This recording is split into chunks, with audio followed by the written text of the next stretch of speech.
মার্কিন ডলারের আধিপত্য বিস্তারের অন্যতম হাতিয়ার পেট্রোডলার সিস্টেম, যার মাধ্যমে সারা বিশ্বের লেনদেন ও বাণিজ্য নিয়ন্ত্রণ করে যুক্তরাষ্ট্র। সৌদি আরব এবং যুক্তরাষ্ট্রের চুক্তির মাধ্যমে তেল বিক্রির এই সিস্টেম চালু হয়েছিল। শর্ত ছিল সৌদি আরব এবং অন্যান্য তেল উৎপাদনকারী আরব দেশগুলো ডলার ছাড়া অন্য কোনো মুদ্রায় তেল রপ্তানি করবে না। এর মাধ্যমে ডলারের মান বৃদ্ধি পায়, বিশ্ব বাণিজ্যের নিয়ন্ত্রণ নেয় যুক্তরাষ্ট্র। ডলার সারা বিশ্বের রিজার্ভ কারেন্সিতে পরিণত হয়, আন্তর্জাতিক লেনদেনের প্রধান মুদ্রায় পরিণত হয় ডলার। এভাবে বিশ্বের ১ নম্বর অর্থনীতির দেশে পরিণত হয় যুক্তরাষ্ট্র। এই সিস্টেমের কলিজায় আঘাত করেছে ইরান। যুক্তরাষ্ট্রের সেই আধিপত্য কমাতে চায়। হরমুজ প্রণালী দিয়ে ডলার নয়, রুবল অথবা ইউয়ানে লেনদেন করতে দিচ্ছে ইরান। চীন, রাশিয়া ও ইরানের তেল বিক্রি হচ্ছে রুবল এবং ইউয়ানে। চলুন এর কী প্রভাব পড়তে চলেছে যুক্তরাষ্ট্র এবং তার মিত্রদের উপর, তা জানবার চেষ্টা করি।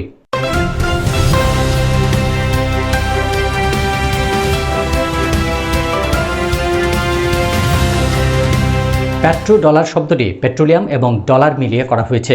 আরব ইসরায়েল যুদ্ধের প্রেক্ষাপটে 1973 সালে পেট্রো ডলার সিস্টেম জন্ম হয়। এই যুদ্ধে ইসরায়েলের সমর্থনে অস্ত্র পাঠাতো যুক্তরাষ্ট্র। সেই সময় আরব দেশগুলি যুক্তরাষ্ট্রের বিরুদ্ধে তেলকে অস্ত্র হিসেবে ব্যবহার করে। আরব দেশগুলো তেল উৎপাদন কমিয়ে তেলের দাম বাড়িয়ে দেয়। তারা ইসরায়েল এবং তার মিত্র দেশগুলোর কাছে তেল বিক্রি বন্ধ করে দেয়। ফলে আন্তর্জাতিক বাজারে তেলের দাম ব্যারেল প্রতি $33 থেকে বেড়ে $400 পৌঁছায়। আন্তর্জাতিক বাজারে ডলারের দাম কমে যায়, মান কমে যায়। এই সমস্যার সমাধান করতে তৎকালীন মার্কিন প্রেসিডেন্ট রিচার্ড নিক্সন এবং কিসিঞ্জার সৌদি আরবকে চাপ প্রয়োগ করেও ব্যর্থ হয়। এক পর্যায়ে আমেরিকা সৌদির সাথে চুক্তি করতে বাধ্য হয়।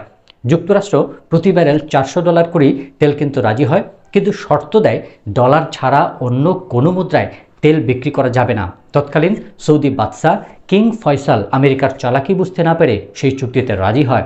স্বাক্ষরিত হয় পেট্রো ডলার চুক্তি। এরপর ওপেকভুক্ত তেল উৎপাদনকারী দেশগুলো ডলারে তেল বিক্রি শুরু করে। বিনিময়ে মধ্যপ্রাচ্যে যুক্তরাষ্ট্রের 3টি তথ্য দাঁড়ায়। এক হলো ইরানকে কন্ট্রোল করা, পেট্রো ডলার সিস্টেম মেনটেন করা, আর গালফ অঞ্চলের দেশগুলোর নিরাপত্তা নিশ্চিত করা। যে কারণে এসব দেশে ঘাঁটি স্থাপন করে যুক্তরাষ্ট্র। একদিকে নিরাপত্তা নামে অস্ত্র বিক্রি করে, আরেকদিকে বিশ্বব্যাপী ডলারের বিক্রি শুরু করে। আর ইরান, হিজবুল্লাহ, হামাস, হুতির মতো বাহিনী গড়ে তুলে মধ্যপ্রাচ্যে নিজস্ব নেটওয়ার্ক তৈরি করে যুক্তরাষ্ট্রকে চ্যালেঞ্জ করা শুরু করে সেই 1979 সাল থেকেই। তবে বর্তমানে ডলারের এই একচ্ছত্র আধিপত্য ক্রমেই কমে আসছে, কারণ বিশ্বে অন্যান্য মুদ্রার মান বৃদ্ধি পাচ্ছে। যেমন বর্তমানে রাশিয়া এবং চীন সহ অন্যান্য দেশগুলো নিজস্ব মুদ্রায় তেল বাণিজ্য পেট্রো ইউয়ান শুরু করেছে, যা পেট্রো ডলারের একচ্ছত্র আধিপত্যকে চ্যালেঞ্জ করছে। রাশিয়া ইরানের সাথে ব্যবসায়িক নিষেধাজ্ঞা দেয়। এই দেশগুলোর সাথে রাশিয়া এবং চীনের মুদ্রায় কিন্তু লেনদেন চলছে। ফলে ডলারের চাহিদা এবং প্রয়োজনীয়তা দিন দিন কমছে। মার্কিন হামলার পর ইরানও ঘোষণা দিয়েছে হরমুজ প্রণালী দিয়ে তেল আমদানি করতে হলে ডলার নয়, চীনের মুদ্রা ইউয়ান অথবা রুবল দিয়ে লেনদেন করতে হবে।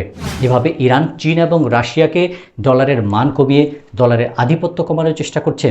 এদিকে সৌদি আরব শুধু তেলের উপর তার অর্থনীতির নির্ভরতা কমাতে চায়।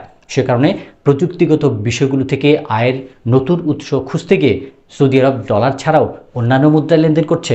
এভাবেই হয়তো ডলারের মান একদিন কমে যাবে, ডলারের ডিমান্ড কমে যাবে। বিকল্প মুদ্রা হিসেবে হয়তো রাশিয়ার রুবল অথবা চীনার ইউয়ান অথবা অন্য কোনো মুদ্রা দাঁড়িয়ে যাবে। জাতীয় ও আন্তর্জাতিক রাজনীতি, ভূরাজনীতি, অর্থনীতি ও কূটনীতির খবরের বিশ্লেষণ নিয়ে এপি নিউজ আছে আপনার সাথে। আপনি থাকুন এপি নিউজের সাথে।